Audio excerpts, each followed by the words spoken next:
For centuries, kings, emperors, and companions brought the world's most precious gifts to this single cube. But where are they now? The question hangs in the air. For centuries, kings, emperors, companions brought the world's most precious gifts to this single cube. But where are they now? The question hangs in the air, thick with the scent of oud and the silent prayers of a billion souls. Imagine a hand, steady and reverent, holding a heavy key made of pure gold. It is not just any key. It is the keeper of secrets, a tool that unlocks the heart of the Islamic world. The key slides into the lock of the great door of the Kaaba, a massive structure adorned with golden calligraphy. The sound is a low, metallic click, a sound that has echoed through history for generations, a sound that promises revelation. With a deep, resonant groan, the immense door begins to move. A sliver of darkness gives way to a sliver of light, a light that seems not to come from any lamp, but from the very space within. For a moment, all sound ceases. The hum of the crowd outside, the flutter of birds overhead, everything fades into a profound silence. The air that escapes from within is cool and ancient, carrying the fragrance of musk and aloes wood that has permeated the chamber for over 1,000 years. It is a moment suspended in time, a breath held between the known world outside and the sacred mystery within. What lies beyond that threshold has been a subject of speculation and awe for centuries. Stepping inside, the first things that command your attention are not treasures of gold, not treasures of silver, but of wood. 3 massive pillars rise from the marble floor, reaching toward the unseen ceiling high above. They stand like ancient, silent sentinels, their dark wood polished to a soft sheen by centuries of reverent touch. These are not mere supports, they are witnesses to history. It is said they were first placed there by Abdullah ibn al-Zubayr, a companion of the Prophet Muhammad, PBUH, during his major reconstruction of the Kaaba in the 7th century. They have stood firm through renovations, through the changing of dynasties, and through the endless cycle of days and nights. Each pillar is a monument in itself, thick and unyielding. The wood is believed to be some of the finest oud or teak, chosen for its strength and its fragrant properties. Running a hand over their surface, one can feel the subtle grain, the faint undulations left by the hands of artisans who lived more than 1,300 years ago. They connect the floor to the ceiling, the earth to the heavens, a symbolic bridge within this sacred structure. They do not dominate the space, but rather define it, creating a sense of a sacred grove, a primeval place of worship that predates the magnificent structure built around it. Over the long centuries, these pillars have been maintained with the utmost care. During the last major renovation in 1996, they were meticulously treated and reinforced, preserving them for future generations. They stand as a physical link to the earliest generations of Muslims, to the companions who prayed in this very space. They have absorbed the echoes of every prayer, every verse of the Quran recited within these walls. Looking up their immense height, one feels a sense of connection to that unbroken chain of faith, a lineage of devotion that stretches back to the very dawn of Islam. The pillars are more than wood. They are pillars of faith made manifest. The visual impact of these 3 columns is profound. They create a rhythm in the open space, breaking up the emptiness without filling it. Hanging between the 3 great pillars, suspended from the ceiling by golden chains, a series of ornate lamps. They don't blaze with harsh modern light. They glow with soft, warm luminescence, casting intricate shadows on walls and floor. Not just functional, gifts of devotion crafted from gold, silver, and precious metals. Each lantern, a work of art, delicate filigree close-up, Quranic inscriptions close-up. They float in hallowed air, like stars brought down to earth. Gentle light encouraging contemplation and prayer, a feature for centuries. Sultans commissioning, wealthy patrons offering, artisans crafting to outdo the last. A permanent mark of faith inside the house of God. Flickering oil or candlelight once danced across faces, now lit by electricity, still ancient, holy and feeling. They hang in silence, their golden surfaces reflecting quiet movement, a constellation in the cube.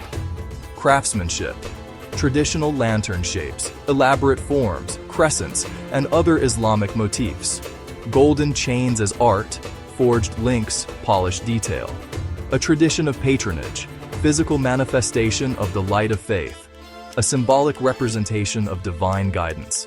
Not just light a room, they illuminate a spiritual path. Constant reminders of the divine presence, suspended between the floor of our world and the roof that symbolizes the heavens, occupying a middle space. Gifts elevated and permanent. Warm glow absorbed by dark wood pillars and cool marble walls, creating a balanced, harmonious environment. Set into the wall on the right side of the entrance is another door, one that often goes unnoticed by those focused on the center of the room. This is the Bab al-Tawbah, the door of repentance. It is a stunning work of art in its own right, crafted from solid gold, adorned with intricate calligraphy. Unlike the main entrance, this door does not lead outside to the bustling crowds. Instead, it conceals a staircase that leads up to the roof of the Kaaba, a private hidden passage. A stairway that symbolically leads one upward, away from the terrestrial and toward the celestial. Its very name suggests a spiritual ascent, a journey of turning back to God. The golden surface is covered in elegant Thuluth script. Forgiveness, mercy, repentance. Just looking at the door is an act of devotion, a reading of sacred text embedded in precious metal. It is kept locked, opened only during the ceremonial washing of the Kaaba. Attendants ascend to clean the roof and upper interior walls. The door and staircase add another layer of mystery and meaning. The roof, not visible from the outside courtyard, is a consecrated space. The Bab al-Tawbah is the gate to this elevated realm, a silent testament that repentance is a doorway to a higher state of being. Its golden brilliance is a beacon of hope. It completes the spiritual geography of the room, providing a vertical axis to complement the horizontal focus of prayer. It is not a door to a physical treasury, but to a treasury of divine forgiveness, a golden gate offering the path of return to anyone who seeks it with a sincere heart. For over a millennium, the Kaaba was a repository for some of the most extraordinary gifts ever conceived. When a king, caliph, or emperor wished to show the depth of his devotion and the extent of his power, he would send an offering to the house of God. These were not simple donations, but treasures of immense value and symbolic weight. Imagine jeweled crowns, gold settings glittering with priceless gems, sent by rulers who symbolically laid their sovereignty at the feet of the divine king. These items filled the space, turning the cube into a dazzling showcase of Muslim wealth, a testament to its global reach and reverence.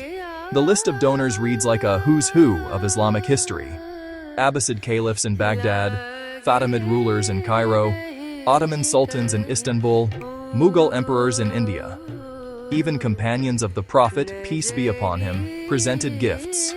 Golden crescent moons, intricately woven kiswas embroidered with gold and silver thread arriving in grand processions, swords with jeweled hilts, chests filled with gold coins, elaborate incense burners crafted from solid silver.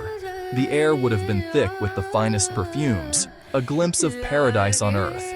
However, as the collection grew, concerns about security, space, and the proper focus of worship led to a change. The Kaaba's purpose was pure, unadorned devotion, not a museum. A decision was made to preserve the artifacts and move them to a safer, more appropriate setting for protection and appreciation. So where did all those forgotten treasures go?